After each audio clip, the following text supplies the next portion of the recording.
Imagine bustling London, its streets alive with dreams and ambition. Here, Claire Bernal, a young woman with aspirations as vast as the city itself, begins her journey. At the tender age of 22, Claire steps into the world of beauty, a realm she dreams of mastering. With her radiant smile and a spirit that blends ambition with sheer kindness, she quickly becomes a beloved figure at the prestigious Harvey Nichols. London, a city that never sleeps, pulsates with opportunities. It's a place where dreams are forged and sometimes where unforeseen challenges arise. Claire's charm isn't just her beauty, but her genuine warmth that lights up any room, a rare quality that makes her not just seen but deeply admired.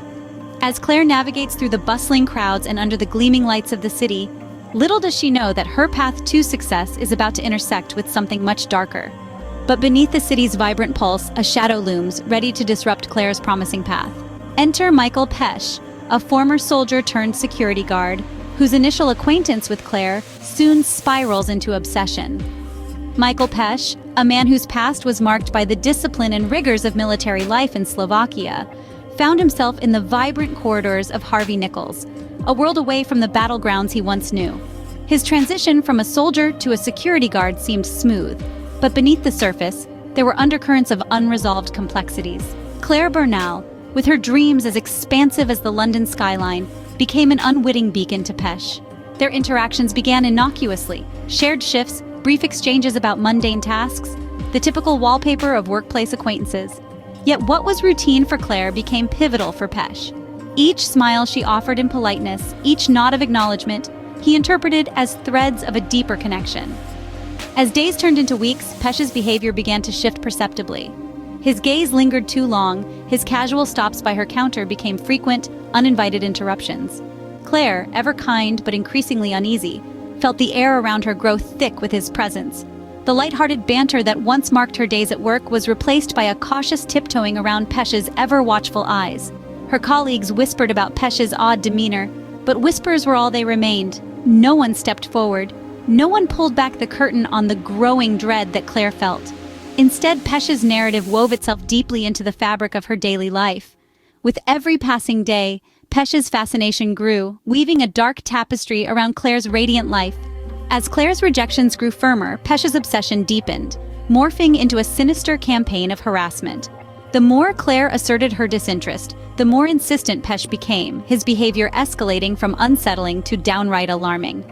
In the bustling corridors of Harvey Nichols, where Claire once walked with confidence, she now treaded with trepidation. Pesch, exploiting his position as a security guard, began to patrol her every move. His presence was an unyielding shadow that loomed over her days, transforming her workplace into a maze of anxiety. Pesch's methods grew increasingly invasive. He sent a relentless stream of messages, texts that oscillated between declarations of love and veiled threats. Each message was a needle of fear threading through the fabric of her daily life. He would appear unexpectedly at places he knew she would be, under the guise of coincidence. But Claire knew better. His so-called accidental encounters were calculated, designed to remind her of his omnipresence. The situation escalated when Pesch made public declarations of his affection. At a company event designed for celebration, he hijacked attention, professing his undying love for Claire in front of bewildered colleagues. The embarrassment was palpable, but more so was the fear that clenched at Claire's heart. Such public displays were a manipulation tactic, a way to mark her as his own in the most visible manner possible. Privately, his threats became more explicit. He whispered dark promises that chilled her to the bone, ensuring she understood the gravity of rejecting him. "If I can't have you, no one will," he'd hiss, a statement that echoed in her mind during sleepless nights. Claire reached out, her voice trembling as she sought help from her superiors and local authorities. Yet her concerns were met with bureaucratic shrugs and dismissive advice. "Just ignore him," they said, unaware of the tightening noose of Pesch's obsession. Claire's repeated pleas for help echoed unanswered, leaving her to face her tormentor alone. Each day, the weight of her isolation grew heavier, a stark reminder of the chilling reality that she was navigating this terrifying journey by herself. In the heart of what should have been a safe haven, a devastating act shatters lives. On a day marked by the usual hustle of London's elite shoppers, Harvey Nichols buzzed with activity. Claire Bernal, known for her contagious smile and ambitious spirit, was there too, serving customers with her usual flair. Little did anyone know it would be her last day. The air thickened with tension as Michael Pesch, a figure cloaked in unsettling determination, entered the store. His presence was not unusual, given his role as a security guard, but his intentions were far from protective. Obsessed and unwavering, Pesch had transformed from a guardian of safety into the harbinger of doom. As the clock ticked, unsuspecting colleagues and cheerful customers continued their day, oblivious to the brewing storm. Pesch, fueled by a delusional belief in a love unreciprocated, sought Claire out. The confrontation, though brief, was charged with an intensity that left onlookers frozen. In a moment that seemed to defy time, Pesch declared his undying affection for Claire, only to reveal a handgun. Before anyone could react, the unthinkable happened. The sound of gunfire echoed through the luxurious halls of Harvey Nichols, a stark contrast to the genteel environment. Claire fell, a victim of an unrequited obsession turned lethal. The immediate aftermath was chaotic. Shoppers scrambled for safety, colleagues stood in disbelief, and the air was thick with fear and confusion. But amidst the pandemonium, the most profound impact was on those who knew Claire best. Friends who had laughed with her over coffee breaks, colleagues who had admired her work ethic, and customers who had been touched by her kindness were left grappling with a sudden, gaping loss. The news of the tragedy spread quickly, sending shockwaves through the community and beyond. Claire's family, thrust into an unimaginable nightmare, found themselves at the center of a sorrowful outpouring of grief and support. In an instant, Claire's bright future was extinguished, leaving a void filled with sorrow and questions. From the depths of unimaginable grief, Trisha Bernal rises, fueled by a mother's love and a drive for justice.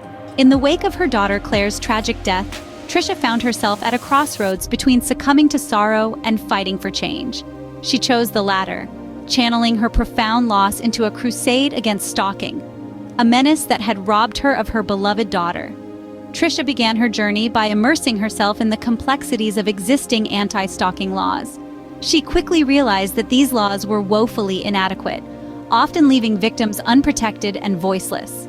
Determined to ensure that no other family would suffer as hers did, Trisha spearheaded a campaign to strengthen legal protections against stalkers. Her efforts were relentless. She met with lawmakers, shared her story at public forums, and collaborated with advocacy groups. Her passionate advocacy was instrumental in the formulation of new, stricter anti-stalking legislation. These laws not only made stalking a recognized criminal offense, but also established clearer guidelines for law enforcement, ensuring more robust and proactive responses to such threats. But Trisha didn't stop at changing laws. Understanding the emotional and psychological toll stalking takes on individuals, she founded a support network for victims. This initiative provided a safe space for survivors to share their experiences and receive the emotional support they needed. Workshops, counseling sessions, and legal assistance became pillars of this network, each designed to empower victims and help them reclaim their lives. Moreover, Trisha's efforts extended to public education. She launched awareness campaigns to shed light on the severity of stalking and its potential consequences. By educating the public, she aimed to eradicate the stigma often associated with being a victim of such crimes, promoting a more empathetic and informed societal response. Through her tireless efforts, Claire's spirit lives on, inspiring change and offering hope to countless others. Trisha Bernal, in her profound grief, has illuminated a path toward justice and safety, ensuring that her daughter's legacy is one of enduring strength and resilience. Today, Claire Bernal's legacy is not defined by her tragic end, but by the enduring impact of her story. In the wake of Claire's profoundly unsettling experience, a seismic shift occurred. The outcry from her community and the relentless advocacy led by her mother Trisha catalyzed a remarkable transformation in the legislative landscape. Stalking, once a shadowy issue often dismissed by the authorities, has now been criminalized. This pivotal change not only honored Claire's memory, but also offered a beacon of hope to countless others who had once suffered in silence. Moreover, Claire's story propelled the establishment of specialized support systems for stalking victims. These include dedicated helplines, resources for mental health support, and legal assistance, ensuring that the voices of the victims are heard and acted upon. Through these channels, individuals find the strength to navigate their circumstances with an empowered community behind them. The cultural perception of stalking has undergone a profound evolution as well, Where ignorance and misunderstanding once prevailed, there is now a growing awareness and a robust dialogue about the seriousness of stalking and its devastating impact on lives. Schools, workplaces, and public forums now increasingly engage in discussions about personal safety and respect for boundaries, echoing the lessons learned from Claire's story. In a world that once seemed dark, Claire's story lights a path towards a safer, kinder future.